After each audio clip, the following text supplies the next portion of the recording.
राज्य उत्पादन शुल्क विभागाने मंगळवारी जिल्हाभरातील हातभट्ट्यांवर धाडी टाकून 9 गुन्ह्यात 260 लिटर हातभट्टी दारू व 21,650 लिटर गुळ मिश्रित रसायनासह 5.5 लाखांचा मुद्देमाल जप्त केलाय।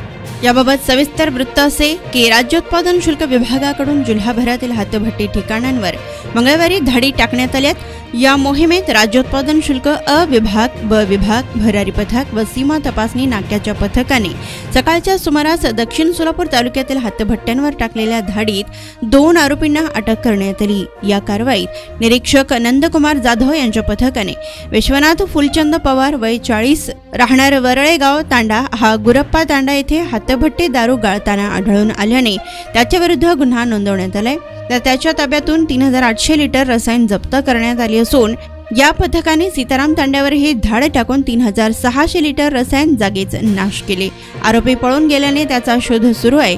तर भरारी पथकाचे दुय्यम निरीक्षक शिवकुमार कांबळे यांच्या पथकाने बक्षी हिप्परगा येथे 2,600 लिटर रसायन जागीच नाश केलाय। दरम्यान दुय्यम निरीक्षक सुरेश झगडे यांच्या पथकानेही गुरप्पा तांडा येथील हातभट्टीवर 3,800 लिटर रसायन नाश केलं असून सीमा तपासणी नाक्याचे दुय्यम निरीक्षक सचिन गुठे यांच्याही पथकाने गणपत तांडा व सीताराम तांड्यावरील झुडपात लपवून ठेवण्यात आलेले प्लास्टिक बॅरलमधील एकूण 6,500 लिटर रसायन जप्त करून जागीच नाश केलाय।